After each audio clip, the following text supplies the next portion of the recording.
नमस्कार। कल असां BCom part 3 paper first Sindhu देश जी सूरत जेको मज़मून द्वारका प्रसाद शर्मा द्वारा लिखियो वियो आहे जे बारे में पढ़ी रहिया हुआसीं, जंहिंमें असां कल पढ़ियोसीं त वेदनि में ज़िक्र आहे त सप्त सिंधु देश ज़माने जी बदिलियल राजनीतिक हालतुनि ऐं कुदरती सबबनि करे 5-6 हिस्सनि में विरहाइजी वियो। जंहिं ज़मीन जे खंड मां 7 दरिया वहनि उनखे सप्त सिंधु देश सॾिजो वञे थो। साहित्य आचार्य पंडित सीताराम चतुर्वेदी नाले हिकु विद्वान पंहिंजे जय साध बेला नाले हिंदी किताब में लिखियो आहे त इहो सिंधु दरिया उहो दरिया आहे जंहिंजे शाखाउनि ऐं उपशाखाउनि जे किनारनि ते भारत जी सभ्यता, साहित्य, धर्म ऐं समाज जा न फ़क़्ति जनम वरितो पर फली फूली संस्कारनि सां शुद्ध थी बल्कि संसार में पंहिंजो अमर रोशन संदेश पहुचायो। भारत वर्ष जे इतिहास में वक़्त ब वक़्त प्रांतनि जा नाला बदिलबा रहिया आहिनि, पर सिंधुअ जो नालो अॼु ताईं साॻियो ई आहे। इतिहासकारनि जे मुताबिक़ सिंध प्रांत में आख़िरी वॾो ज़लज़लो सन 962 में थियो। श्री रामचंद्र जे ॾाॾे राजा ययातीअ जे पुट सुवीर जो सिंधु नदीअ जे किनारे ते सौवीर प्रदेश नाले शहर वसायो हो। कल एसि ताईं पढ़ियोसीं, अॼु अॻिते पढ़ंदासीं। कल असां पढ़ियोसीं प्रसिद्ध इतिहास वेता प्रोफेसर सिल्वेन लेविया प्राकृत भाषा में श्लोक ज़ाहिर कयो हो। इन ई श्लोक मूजिबि राजा शिबीअ जे पुट राजकुमार सुवीर जे वसायल राज जे सिंधी हिसे जी गादीअ जो हंधु कंहिं वक़्तु रोरुक नाले शहर में हो, जो पोइ अलोर या अरोर जे नाले सां मशहूरु थियो। स्टीन कुनर विद्वान जी राय मूजिबि हाणोको रोहड़ीअ जो शहर ई सोवीर परगणे जी राजधानी रहियो हूंदो, जंहिंखे मथे प्राकृत भाषा जे श्लोक में रोरुक सॾियो वियो आहे। अल-बरूनीअ नाले मशहूरु मुस्लिम तारीख़ नवीस मुल्तान ऐं जरावर खे सोवीर नाले सिंधी हिसे जी राजधानी थो सम्झे। मतिलब त जुदा जुदा विद्वाननि हाणोकी सिंध जे उत्तर वारे हिसे खे ई सोवीर मञियो आहे। हिन उत्तर सिंध प्रांत जो बाक़ी सिंध सां एॾो त गहरो लाॻापो आहे जो महाभारत ऐं रामायण में जॻह जॻह ते इनखे सिंध शब्द सां ॻंढे सिंध सोवीर करे लिखियो वियो आहे।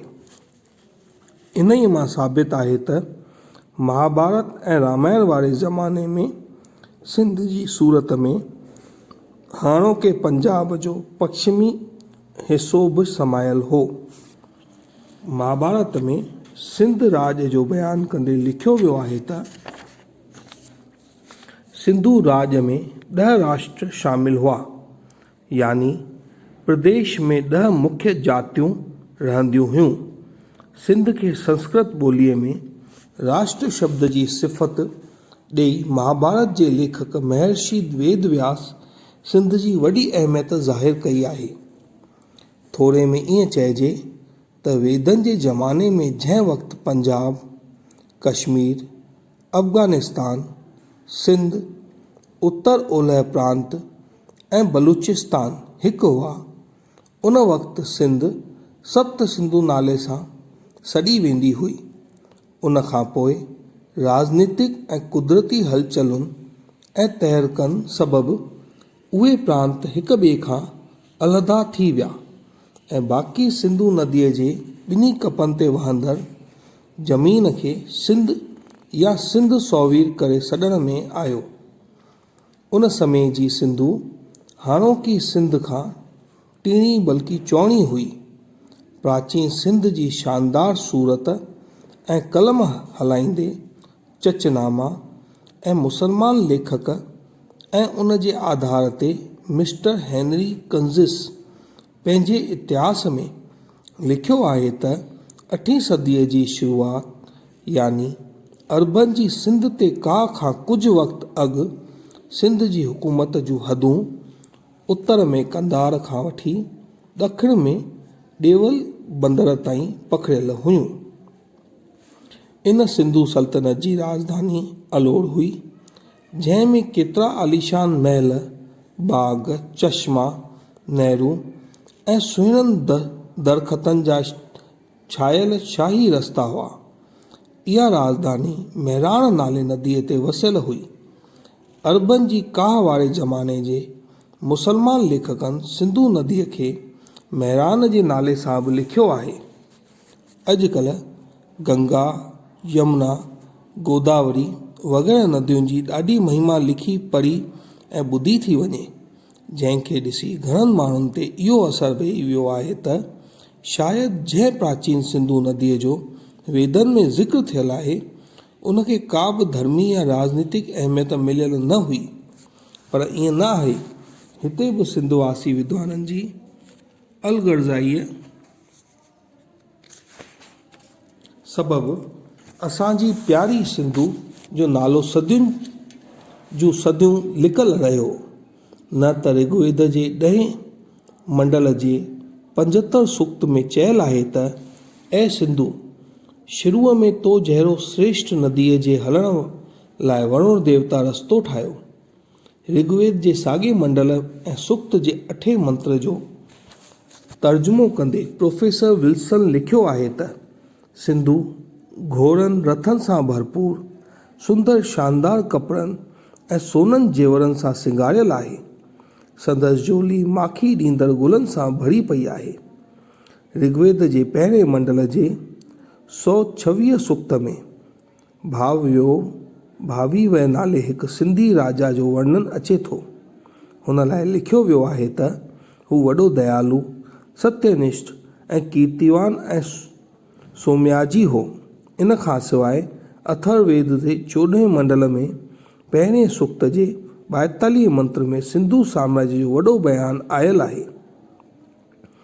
पंडित सीताराम चतुर्वेदीअ सिंध जे साधबेले तीर्थ ते लिखियल पंहिंजे पुस्तक जे शुरूअ में बयानु कयो आहे त भारतीय संस्कृतीअ जी विशाल भूमिका हिकु दफ़ो दुनिया खे दंग करे छॾियो। जंहिं संस्कृतीअ जे आधार ते भारत दुनिया जो गुरु सॾाइण जो फ़ख्रु हासिल करे सघियो, जंहिं संस्कृतीअ जे पखिड़ियल सिलसिले असांजे धर्म, साहित्य ऐं समाज खे अॼु ताईं अमर ऐं अजय रखियो, इन ई सभ्यता जो जनम फलण फूलण इन ई महानदी सिंधु ऐं उन जी शाखाउनि सां आबाद थियल सिंधु देश में थियो। सिंधु नदीअ जी साराह में लिखियो वियो आहे त को बि शुभ कर्म हिन नदीअ जे जल सां पाण खे पवित्र करे पोइ करणु घुरिजे। हिन महानदीअ में सनानु करण सां माण्हू पापनि खां मुक्त थिए थो ऐं इन जे जल पीअण सां माण्हू बलवान ऐं शक्तिमान थिए थो। अॼु एसि ताईं पढ़ंदासीं। तव्हांखे इन चैप्टर में का बि तकलीफ़ हुजे या कुझु पुछिणो हुजे त तव्हां मूंखे मैसेज करे था सघो या व्हाट्सएप ते पुछी था सघो या सिधो मूंखे कॉल करे बि पुछी था सघो। महिरबानी, धन्यवाद।